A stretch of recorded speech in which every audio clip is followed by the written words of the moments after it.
Okay, hi, Dr. Joseph. How are you? I'm glad and happy to be here. Thanks for inviting me to your show. Well, thank you for coming on. It's nice to have you with us. I was looking through your bio, and baby sign language, it's been around for a while, hasn't it? Because I saw that you mentioned Meet the Fockers. The initial idea, how long has that been around?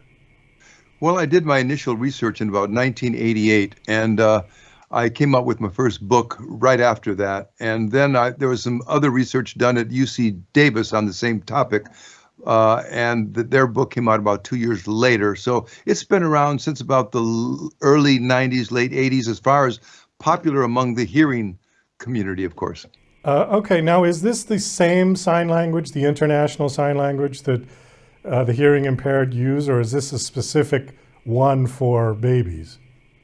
Well, there is no international sign language, just like spoken languages. Every culture or country has their own deaf community and their own sign language. However, the American Sign Language that came from France long ago is used in the United States, Canada, and northern Mexico, and it's been used throughout the deaf community. But just like in language, different parts of the country have different specific signs too, just like we have different vocabulary.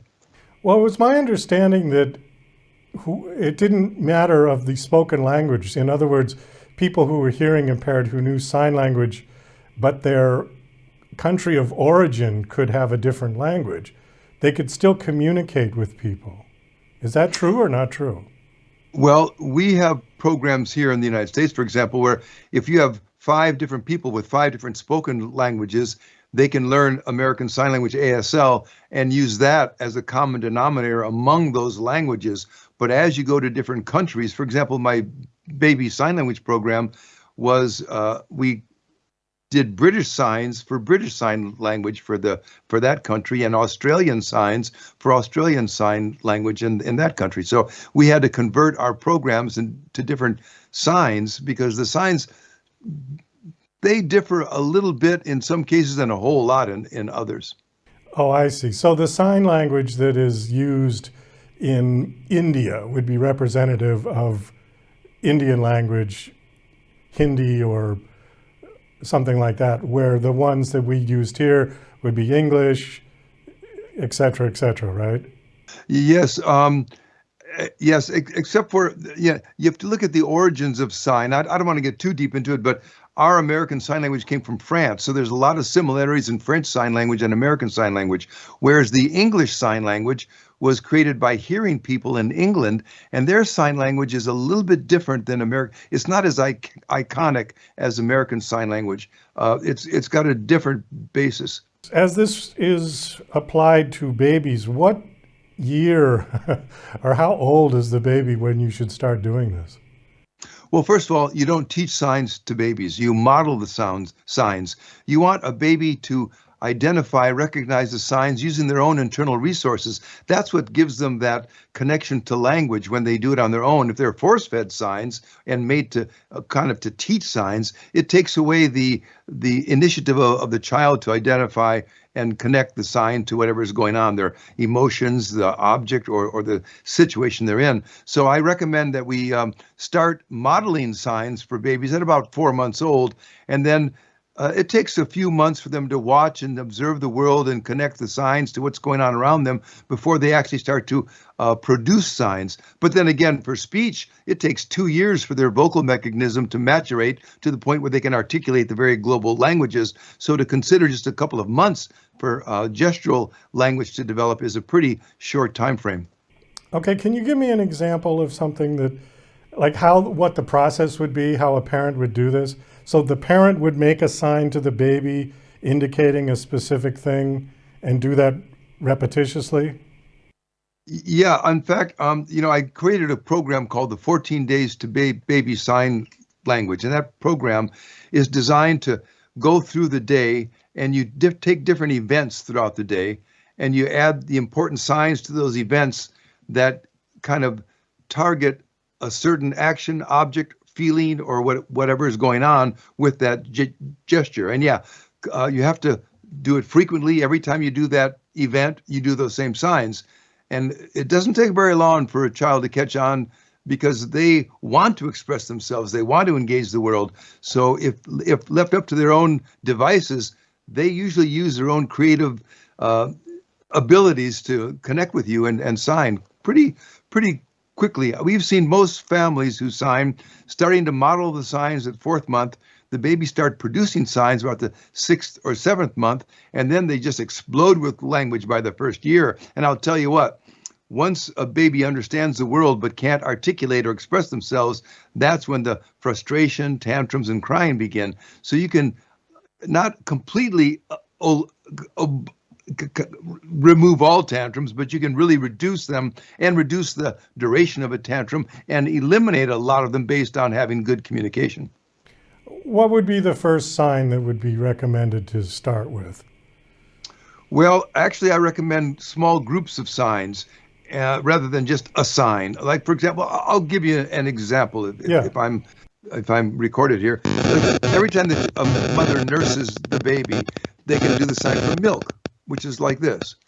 And by doing this and then nursing the child, eventually many moms tell me that they see the baby nursing and not even conscious, putting their hand out and going like this while they're nursing unconsciously because they've watched it happening so often. And eventually, when they reach out their hand, make the milk sign when they're hungry, and mom responds with nursing them or with the bottle, whichever. If they're nursed with the bottle, they still do the same sign.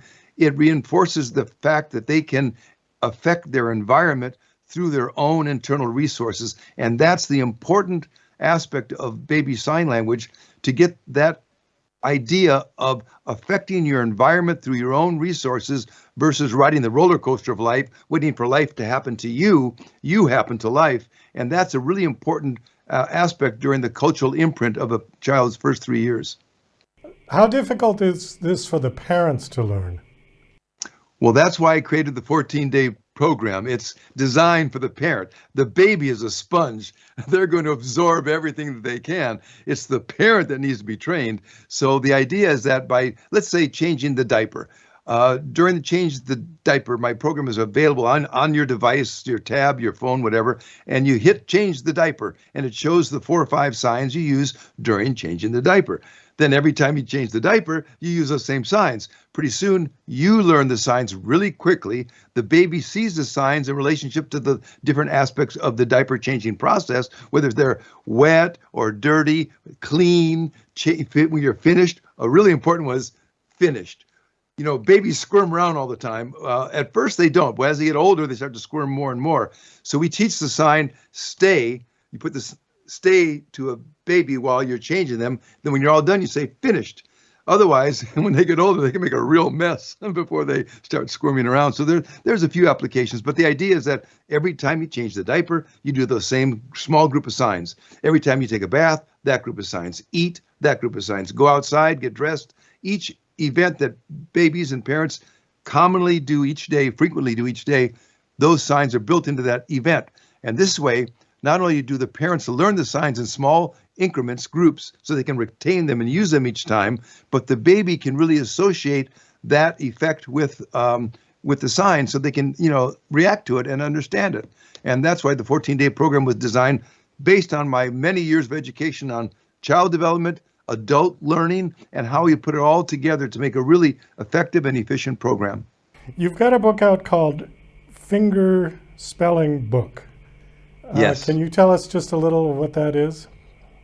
In a nutshell, when I was learning cognitive development and how the brain works and how children accept information, I found out that using fingerspelling, the letters of the alphabet on the fingers, when you tell a child, I can show you how you can make with your fingers the sounds you make with your mouth, they get really excited.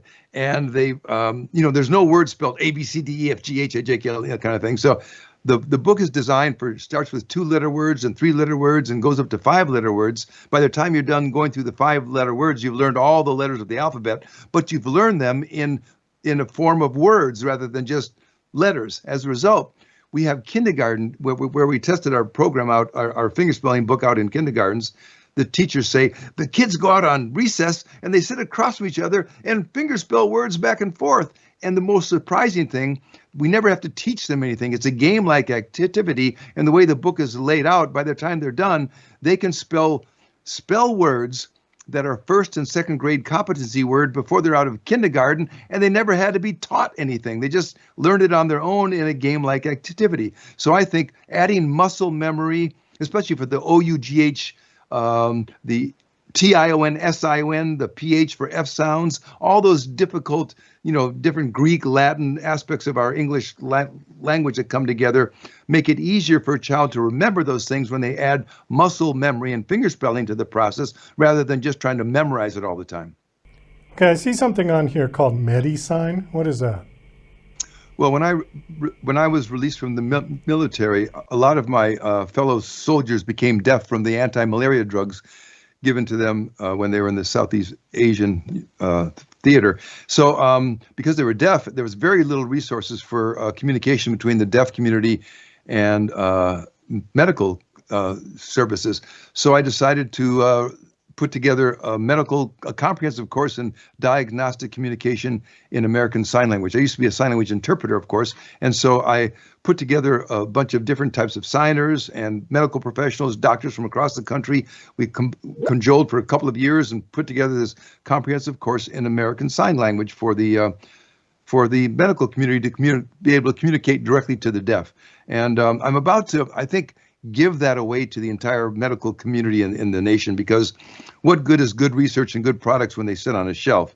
So I'm going to first offer it to the tribal communities in the nation, the health services, and then I'm going to open up to the entire country, because I think it needs to be there to serve, the deaf community. Well, we're just about out of time. Is your new book out? That's the new book, right? Is a fingerspelling book? The Fingerspelling is a book, and the 14-day program is a download from the internet, of course, because you want to have it right on your device. You can see the signs in actual form. Books aren't too great for sign language because you want to see the video. You want to see the sign in action, of course. Okay. Your PR people told us that you have a new video out. Can you give out the website where the video is? Yeah, there's a free giveaway. We recorded a special program that we're going to give away for free also. It's at drjosephgarcia.com, just drjosephgarcia.com, and JOSEPHGARCIA, drjosephgarcia.com. There's no dot after the doctor. It's just doctor, one word. And when you go on there, you click on the 8 benefits, or I think it's 5 or 8 benefits to baby signing, and it's a free video you can download. And you can look on there and see all these great little images of baby signing, and something about me back in my past. I used to sign with the chimpanzee, and I got a chance to meet Jane Goodall and work in that arena a little bit.